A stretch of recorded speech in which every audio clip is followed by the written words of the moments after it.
So we'll have one last round of 3 questions. So preferably from the student community. Can we have the gentleman over there ask his question?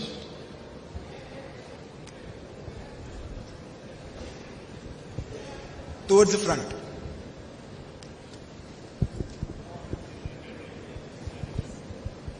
Hello. Hi sir, Akshat here. I'm a student here at IIT-Madras. I wanted to ask what strategies is India pursuing to handle the global mobility of Indian researchers and engineers while also incentivizing on the long-term talent retention here in India? Anyone else? Can we have the lady over there ask a question, please?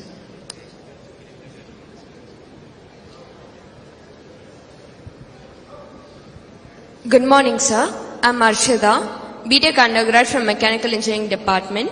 So my question is, given the growing importance of technology, talent and trust in shaping global trade and influence today, how can India's top academic institutes and research institutes leverage global collaboration to increase the country's soft power?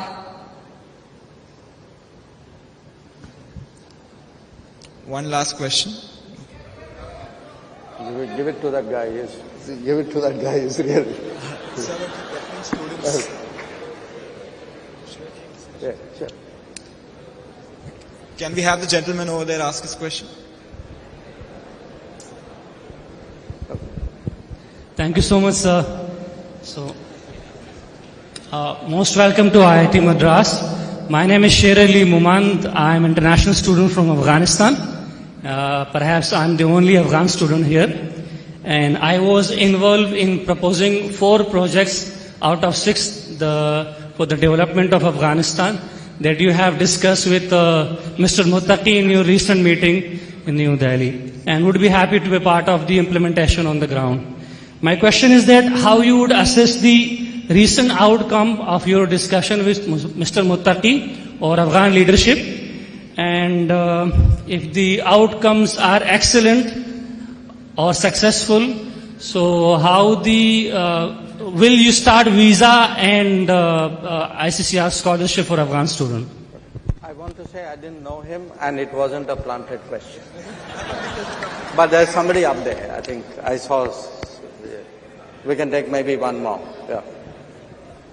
Yeah, we can take another question from someone over there. Somebody up there. Someone from the gallery area. Yeah, gentleman over there. Yeah, the one who's standing.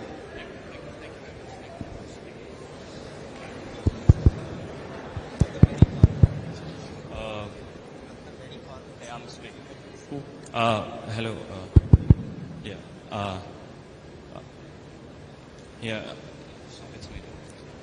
Good morning, sir. My name is Tarhania, and I am from Arunachal Pradesh. And I am also the student president of the Northeast Society here in IIT-Madras. And I have one question for you.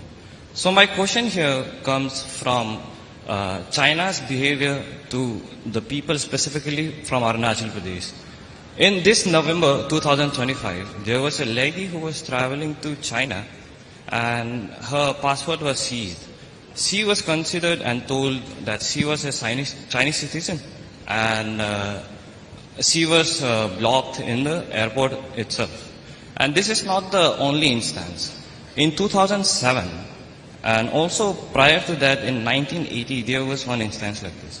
So I just want you to ask, since I know a little bit of geopolitics, I want you to ask, what are your advices for the people of Arunachal Pradesh about this matter? Thank you very much.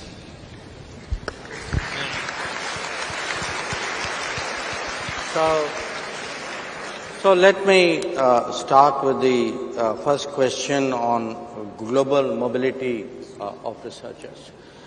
You know, if I were to pick 3 factors in the near term, let's say in this decade, which would be truly transformational One would be AI.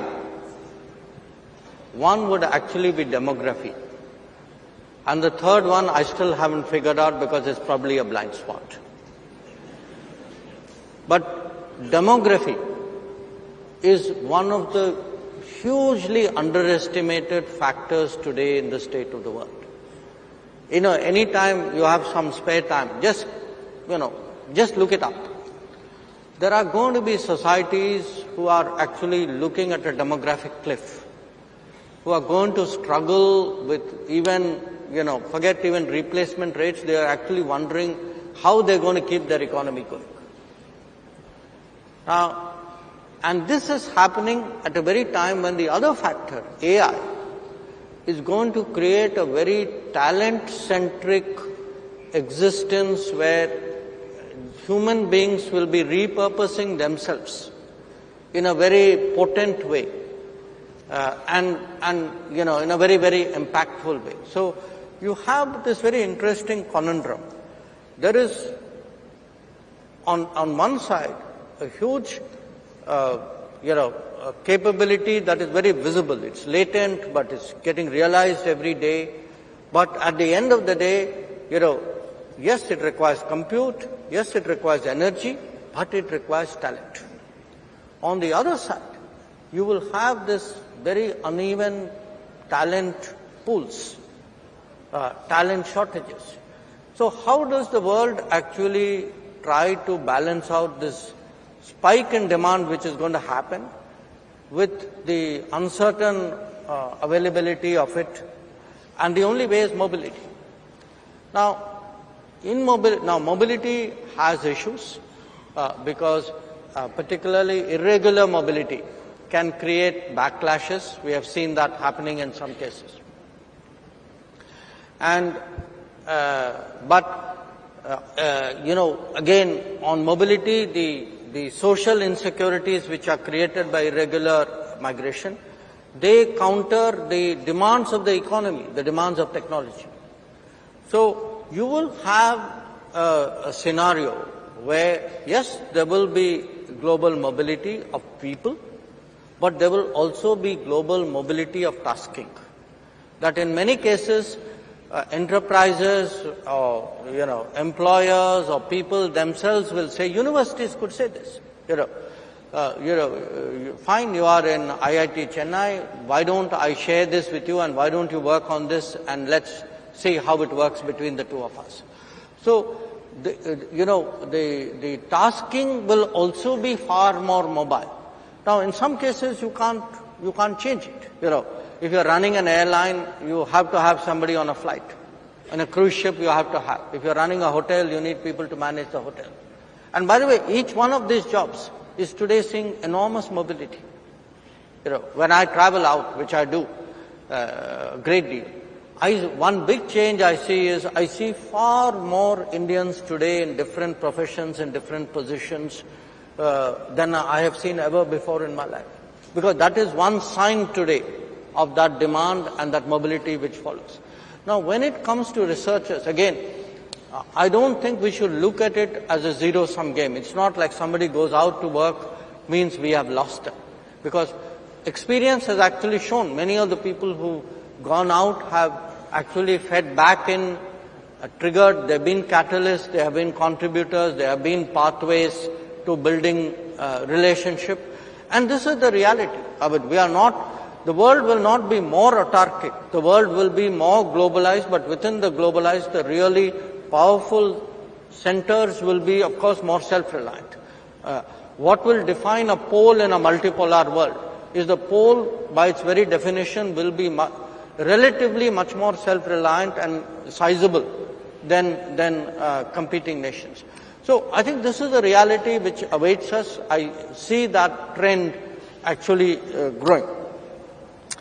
And flowing from that, the second issue, which is global collaboration.